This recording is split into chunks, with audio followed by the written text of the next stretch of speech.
You'll never guess where I am again this week.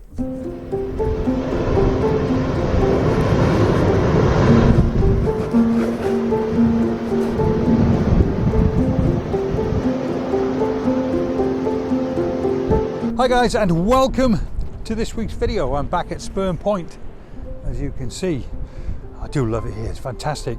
Now the reason why I'm here, it's to follow up on a video that I captured, I created here last week, and the video was all about fine art landscape photography.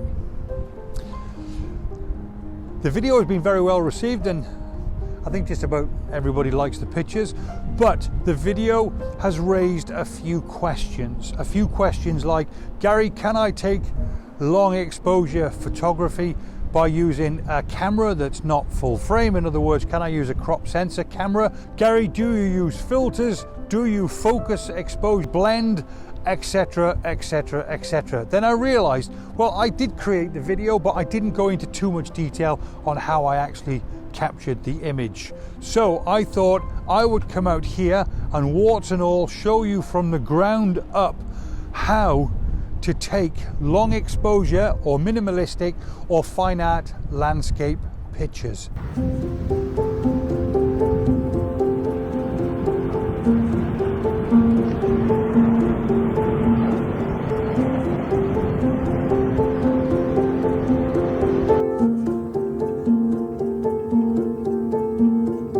If you want my opinion, forget about camera settings, forget about learning anything like that. Learn to see a good picture.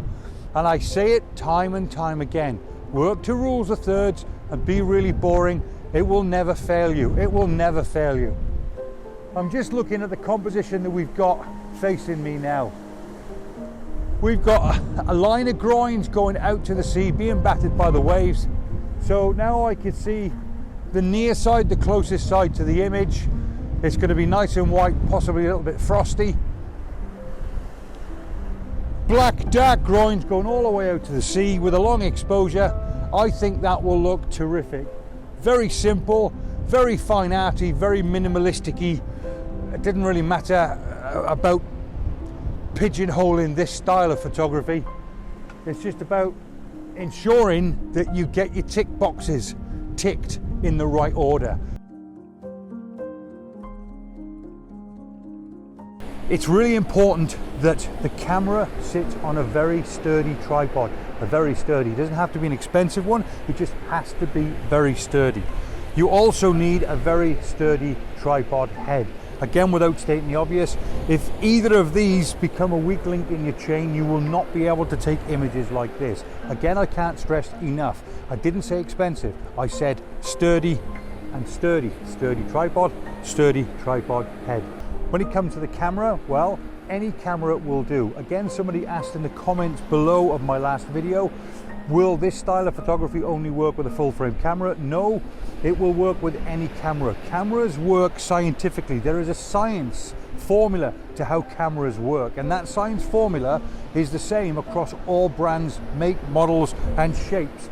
Whether it's mirrorless or mirrored or anything, it doesn't really matter. Even the phone, even the camera on your phone works in exactly the same way. It is a science, so any camera will do. Now let's talk about, again, long exposure photography. A couple of rogue waves coming in, which is a little bit scary. I'm going to be shooting today using a 10-stop filter. There are plenty out there. I use a 10-stop filter, sometimes I use a 15-stop filter. They're the only two that I possess. A Lee 10 and a Lee 15-stop filter.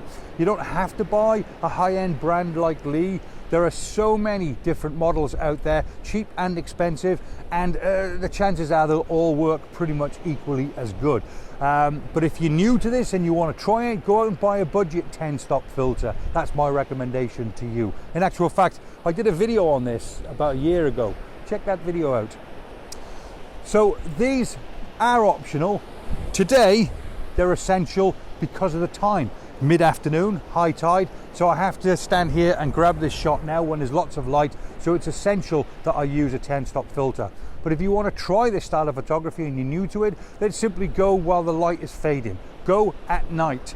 That's what my recommendation to you is, or early in the morning when there's no light. As long as your camera can achieve a really long shutter speed, that's that. So that's optional, but now during the day it's essential. A 10 stop filter, possibly even a 15 stop filter. Next is my one and only, pretty much one and only, soft grad filter.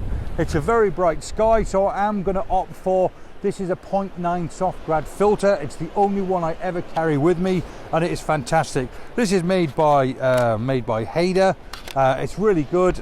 I can't express how good that 0.9 soft grad filter is. However, it really doesn't matter what make, model or brand you have, as long as it reduces the light in the top half of the camera to reduce the light down in the sky, then that will do. I nearly forgot to add a timer. It's really important that you have a timer or an intervalometer. Intervalometers and timers are built into a lot of cameras nowadays, so the chances are you might not even need one of these. But with my camera, I do need one of these. Again, they don't have to be really expensive. These things cost you about £15 if you want to buy a really inexpensive one. Just make sure that you buy one that's right for your camera.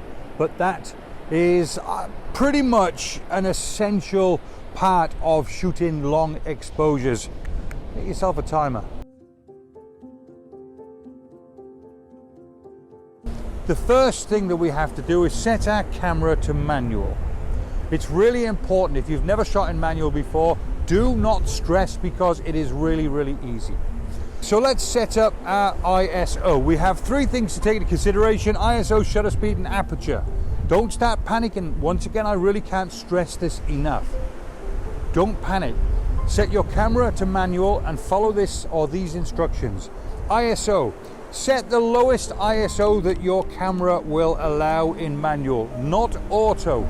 In the instance of this camera, I can go down all the way down to ISO 100. So do that. It's called a base number, the lowest number, ISO 100. The good thing about low ISOs is that it will offer us a very clean image as well. So ISO 100. Next is set my aperture to, on a day like today, I would ordinarily shoot f11, but I'm going to skip ahead of it because I know what it's going to be like. So let's go to f16. Very simple. ISO 100, f16. Your aperture controls your depth of field, by the way. f16, everything is going to be in focus. And now all we need to do is activate our light meter, or look at the histogram. We won't forget the histogram for a second. Activate your light meter. Your light meter is activated by depressing the fire button halfway down. You'll see a set of numbers. If you don't know where your light meter is, then just refer back to your instruction manual or go to YouTube and have a look. Look at your light meter. Then all you need to do now is simply slow the shutter speed down and down and down, or increase it, of course, until the light meter goes in the middle. It could not be any easier than that. Once the light meter is in the middle, then in theory we are going to have a nice picture, or we're going to have the ability to capture a nice picture.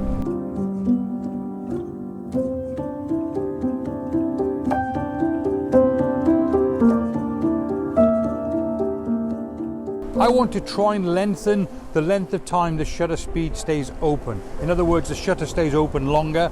So how I do that is, I'm going to slow my shutter speed down. But when I slow my shutter speed down, I'm going to pay careful attention to my histogram, because my histogram will tell me whether I have anything that's overexposed in the image or not. I'm going to slow my shutter speed down. My histogram is in the middle. When I slow my shutter speed down, therefore increasing the length of time the shutter stays open, allowing more time for light to fall onto the sensor, my image is going to get brighter.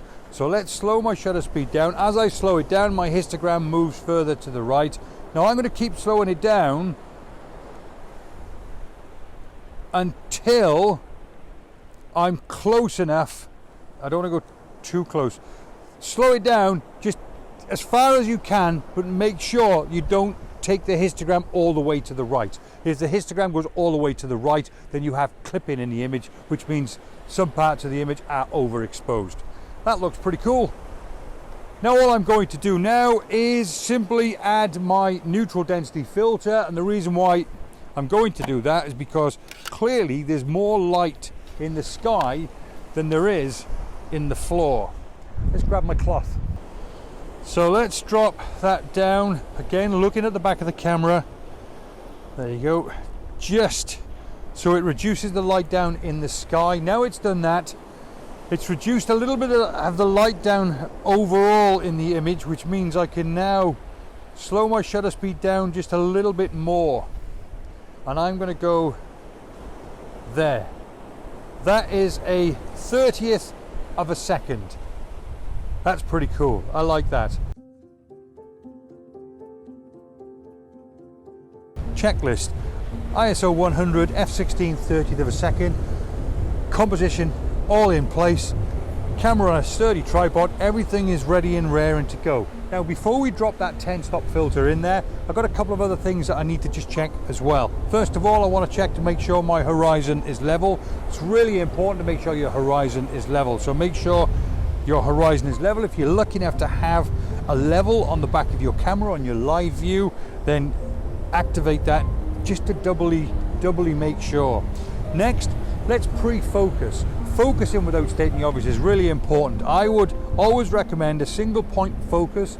If you could focus using your live view, perfectly fine. And what I would do in this instance is focus on the nearest groin. Ordinarily, for landscape photography, I would always suggest that you focus a third of the way into the frame. But in this instance, that groin there is so dominant in the image, the viewer's eye will be drawn to it, so therefore that first groin needs to be tack sharp. So let's move the point across, focus on there. Once we focused on there, turn our focus in onto manual. Of course, you don't need to do any of that. If you back button focus, use your back button and pre-focus onto that groin there, and everything's tickety-boo. Another thing I would suggest you do as well is if you have an image stabilizer on your lens, then switch that off as well. If you leave it on, sometimes over a long exposure, it realizes nothing's happening, so it starts to hunt, and therefore you can end up with a shaky picture, no matter how good your setup is. For your information, I never turn mine off. I will for this demonstration because people always pick me up on it, but Canon, or these Canon Pro lenses, they don't suffer with any kind of abnormalities like that. So whether I switch it off or switch it on, it's not really relevant. But for the purpose of this tutorial, it's best, it's good practice just to turn it off. Doesn't really matter. Okay, now we're ready and raring to go. Just need to add my 10-stop filter and calculate what my shutter speed will finally be.